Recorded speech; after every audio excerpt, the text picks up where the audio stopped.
Welcome back. We are on day 2 of our Eye of the Dragon project. Today we're going to have some fun. We're going to review our warm and cool colors. We're going to have a little bit of a scavenger hunt, so that's going to be fun. And then we're going to get to practice on our practice sheet with the Eye of the Dragon, some color gradients. But today, instead of just it being a bar or, kind of a straight line, it's going to actually be a dragon eye that we're practicing on. It's going to be amazing. So let's start with warm and cool colors, a review, and of course our scavenger hunt. So when we think of warm colors, remember, I think it's nice to visualize things. For me, I like to visualize that I'm sitting by a fire. What colors would I use if I were to try to depict that fire? And I'd probably be using reds, orange, yellows. Okay, I might not use pink, but pink is actually just red with white added to it, right? So, I mean, it's still in the family, just like peach would also be, because peach is just orange with white added to it, or like a light yellow, right? A canary yellow is just yellow with white added to it. So all of these work. All right, cool colors. What do we picture? We're sitting by a cool lake. It's deep, it's refreshing. There's green grass, right? So our blues, our greens, our purples, our aquas, all of those beautiful, cool colors coming together. There's a nice breeze. It's amazing. So those are our cool colors. Your task now is to go on a scavenger hunt around your home or wherever you're at right now. If you're not at home, that's fine. Go wherever you are. With permission, I suppose. Like, make sure you're not just like leaving a classroom or anything. Anyway, so see what items you can find that fit into the warm and cool color groups.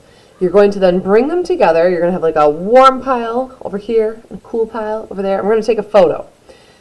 Make sure you save that photo on the phone, or maybe you put it into your art folder right away. Maybe you put it in your art journal even, just to have it there. Maybe it's in your Google Drive, but just somewhere so in the future when I say, pull out that photo, you're like, hey, I got it, okay? You want to make sure you know where it's at, okay? Make sure, of course, too, we don't want to really get in trouble. That's not our jam here. So make sure you put everything back where you found it after you took the photo. That would be good, all right? I'm going to show you an example of what this might look like.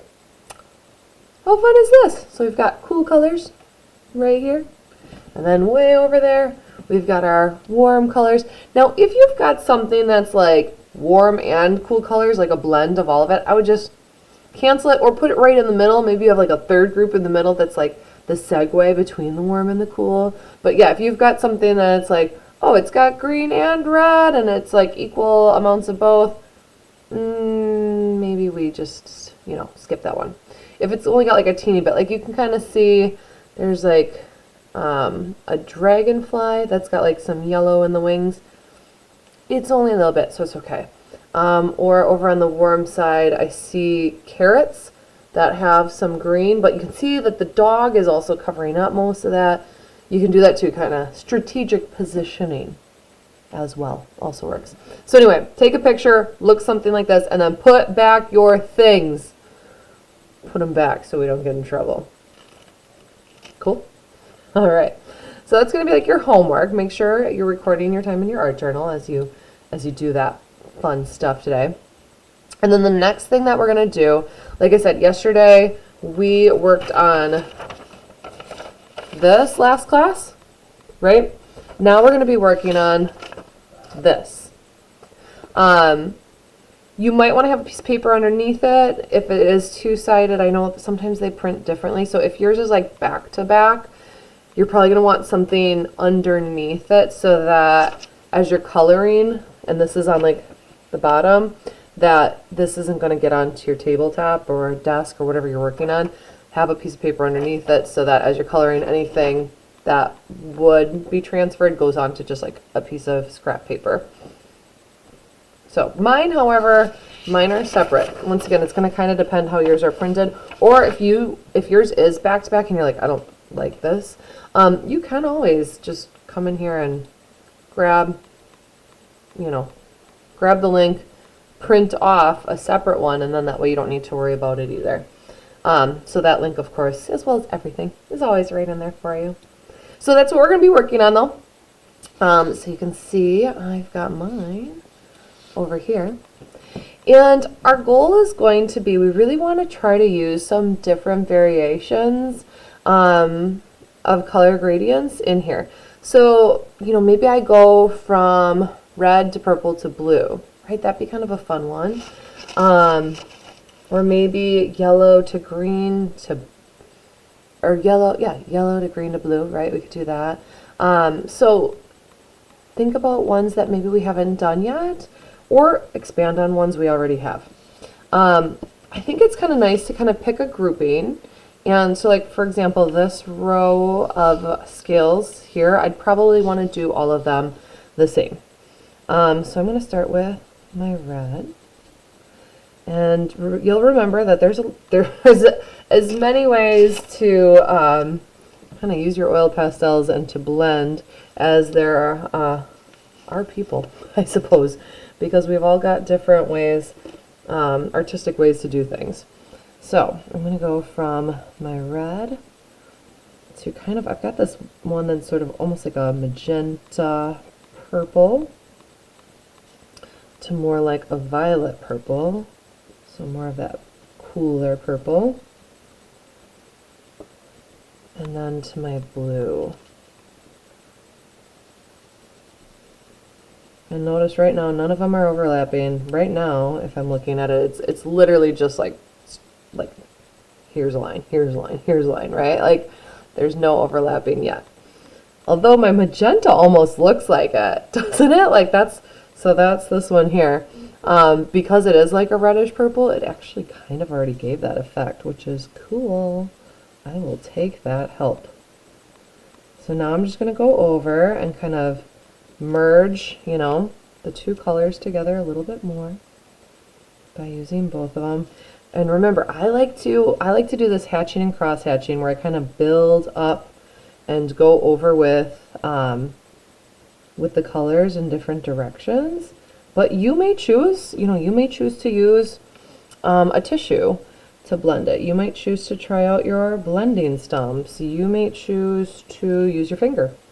I don't like doing that because I don't like getting my fingers dirty. So I don't want to do that. But choose what works best for you. And you know what? Once again, this is still practice. So maybe you try out a couple different ways. Why not? This is a great time to do that. Much better to do those trial and error things now than when we get to the actual final project. I might just bring a little bit more of that magenta purple into this direction just to blur those edges a bit. But there we go. We've got a beautiful little color gradient going on. I'm going to start again with the same thing. There's my red, my magenta. I'm not going to show you me doing the exact same thing again, but I want to show you, like, that's the process I would do to like this whole row here. Then maybe I do a different set of colors for here. Maybe it's the colors on the opposite side of the color wheel, or maybe I just shift it over ever so slightly. So work on that. One thing I should mention too, a smart thing, is if you are right-handed, it's probably a good idea that you kind of start more up in this area and then you work your way down to that area. Opposite if you're left-handed, better for you to start up here and work your way down this way. If you start down here and work your way up, you're just going to be smudging then the whole way, right? So start over here, and then that way you're less likely to be smudging as you go. Of course, we want to be doing the eye as well. So I'm going to choose some different colors for the eye. Actually, I think I'm still going to start with the red. I'm going to do red around the edges here. And I'll just kind of start on half of the eye. But you'll get the idea. So I would do the same thing over on this side too. I'm going to start with that deep, deep red here. I think I've got kind of a reddish orange, so I'm going to go to that next.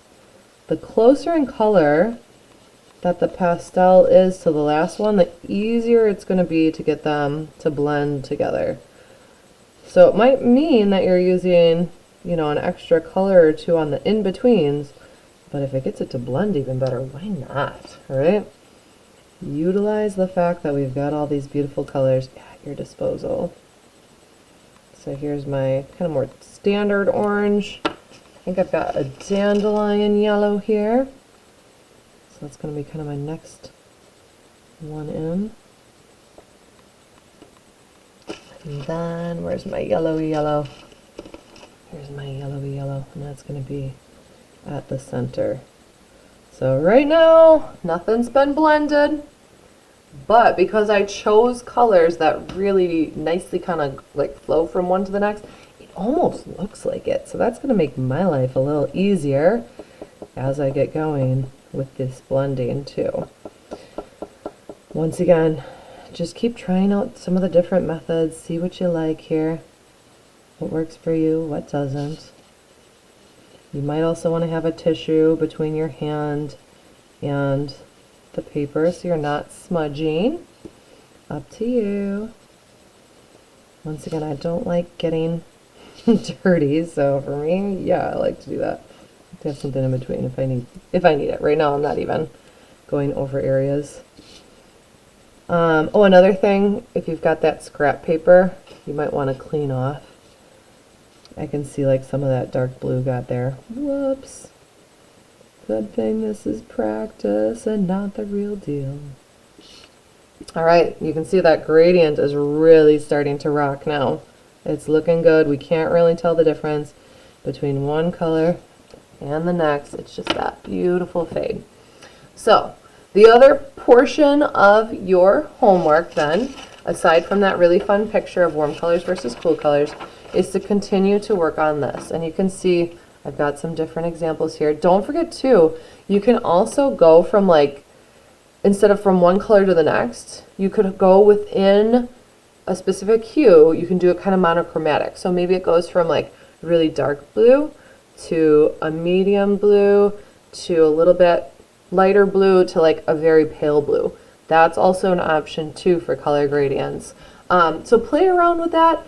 Have fun with these. It is still just practice. So, you know, if it doesn't turn out looking like a masterpiece, it is literally your second day doing this project. It'd be like your second time playing a song on the piano. Not looking for perfection, looking for progress though. So have fun with it. Keep on practicing out these different techniques and trying out different color gradients, seeing which combinations you like, which ones you don't, because that's all going to help us as we move closer and closer to our final project. Can't wait to see how these turn out.